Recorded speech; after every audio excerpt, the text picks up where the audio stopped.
एक शहर में एक अमीर सेठ रहता था। उसके पास बहुत पैसा था। वह कई फैक्ट्रियों का मालिक था। एक दिन अचानक उसकी तबीयत बिगड़ गई। उसने डॉक्टर को बुलाया और जांच कराई, लेकिन जांच में कुछ नहीं निकला। उसकी बेचैनी बढ़ती ही जा रही थी। रात होने पर उसने नींद आने के लिए गोलियां भी लीं, लेकिन नींद आने को तैयार नहीं थी। उसकी बेचैनी लगातार बढ़ रही थी। सुबह के 3 बजे वह घर के बगीचे में घूमने के लिए निकला।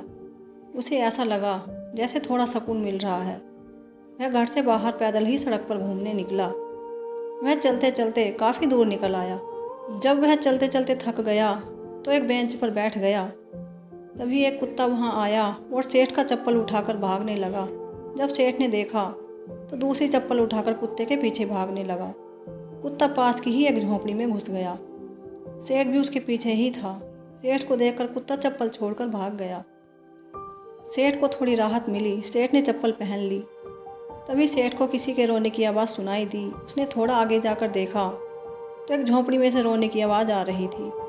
उसने झोंपड़ी के फटे हुए बोरे को उठाकर देखा तो अंदर झांक कर देखा कि एक औरत फटे मैले कपड़े पहने दीवार से सटकर रो रही थी और कह रही थी, हे भगवान, मेरी मदद करो। सेठ के मन में आया कि यहाँ से चला जाऊँ, कहीं लोग मुझे गलत न समझ लें। सेठ आगे बढ़ा, लेकिन उसके मन में ख्याल आया कि उस औरत से पूछ लूं कि वो क्यों रो रही है, आखिर उसे क्या तकलीफ़ है। वो वापस झोंपड़ी की तरफ बढ़ गया। उसने दरवाज़ा खटखटाया।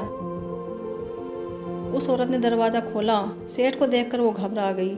सेठ ने कहा, डरो मत, मैं तो सिर्फ यह जानने आया हूँ कि तुम्हें क्या तकलीफ़ है, तुम क्यों रो रही हो। उसकी आंखों से आंसू टपकने लगे।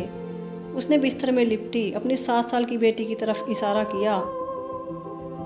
वो रोते रोते कहने लगी, मेरी बेटी बहुत बीमार है, इसके इलाज में बहुत पैसा लगेगा। मैं तो लोगों के घर में झाड़ू पोछा बर्तन साफ करने का काम करती हूँ। मेरे पास इतना पैसा नहीं है, मैं इसका इलाज कैसे करवाऊँ। सेठ ने कहा, तो किसी और से मांग लो। औरत बोली, सबसे मांग कर देख लिया, इतना अधिक पैसा कोई नहीं दे सकता। सेठ ने उसे समझाया, ऐसे रात को रोने से तुम्हें क्या मिलेगा। औरत ने कहा, कल एक संत आए थे, मैंने उन्हें अपनी समस्या बताई। उन्होंने कहा, तुम सुबह 4 बजे उठकर रोकर अपने प्रभु से मांगो, वो तुम्हारी प्रार्थना अवश्य सुनेगा। वो सबकी सुनता है, इसलिए मैं भगवान से प्रार्थना कर रही थी। यह सब सुनकर सेठ का दिल पिघल गया। उसने तुरंत एम्बुलेंस को बुलाया और उस बच्ची को हॉस्पिटल में एडमिट कराया। उसके इलाज में 1.5 लाख रुपए का खर्चा आया, जो कि उस सेठ ने ही उठाया। बच्ची बिल्कुल स्वस्थ हो गई।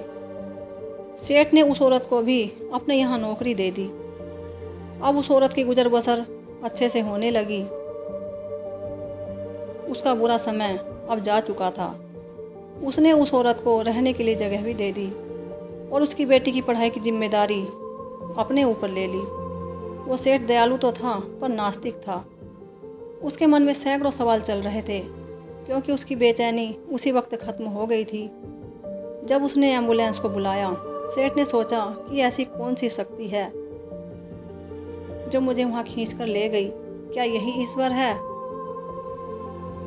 अगर यही ईश्वर है तो ये संसार जात पात के लिए क्यों लड़ रहा है? क्योंकि ना मैंने उसकी जात पूछी, ना ही ईश्वर ने उसकी जात देखी।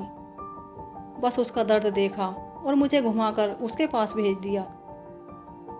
सेठ को अब बहुत सुकून मिल रहा था। सेठ समझ चुका था, सिर्फ कर्म के साथ साथ सेवा भी ज़रूरी है। दोस्तों, अगर आपको हमारी वीडियो पसंद आई हो तो लाइक, कमेंट्स और शेयर करें। ऐसी ही और वीडियो देखने के लिए हमारे चैनल को भी सब्सक्राइब कर लें। Thanks for watching.